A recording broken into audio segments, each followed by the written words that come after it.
And joining us in the studio to talk a little bit more about the state of research in Africa is an expert from the German African Business Association, Lara Petersen. Welcome to Tomorrow Today. Now, we just saw an excellent example of how researchers are pursuing important work in Africa, but I think the general impression in Europe is that not much is happening there when it comes to research. Is that fair? Is that a fair assessment?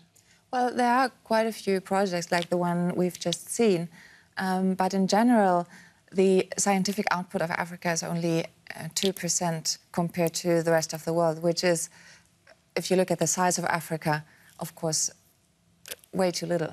Well, why aren't there more? You know, not that many groundbreaking results. Why aren't there more? Well, it's a lack of financing mostly, and of course a lack of, that goes with it, a lack of scientists.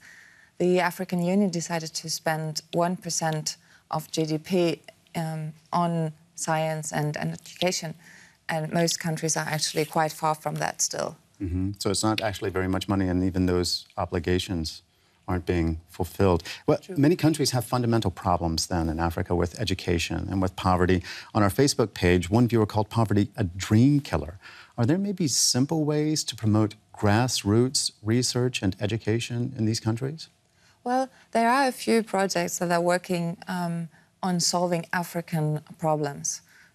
For example, Makerere University in Kampala is working on applications for smartphones in agriculture and on solar pumps. So there are different, there are different projects trying to promote grassroots development.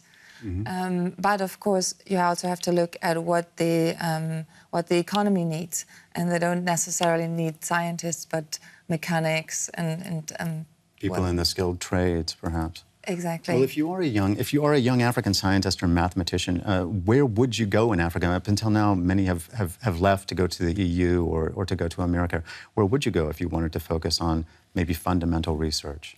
There are quite a few research institutions in South Africa, of course, then in the north of Africa, and more coming up in Kenya, Nigeria, Ghana. So there are already a few hubs where scientific projects are conducted. Going on. Yeah. Well, I mean, a major problem is the jobs market, isn't it? I mean, we're missing the industrial side of things. All of these educated young people are coming out of schools and universities, and there's no jobs there. They're fleeing because they basically, for economic reasons. Yeah, do we need to focus on the infrastructure in industry? Yeah, definitely. That is a huge problem because if academics can't find a job, first of all, they are leaving, and then all the money that was put into their education is gone out of the window. Well, quite a few are coming back now, so it's not completely wasted, but...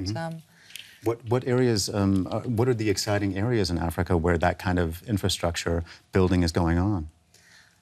There are lots of investments from, from China, of course, but also from Germany. And our companies are always complaining that they can't find proper workers that are educated, engineers, for example. Well, one of the areas would, for example, be infrastructure or the energy sector, of course. That's a place where everybody's investing at the moment. Yes. Lara Petersen, thanks very much for joining us on the show. Thank you.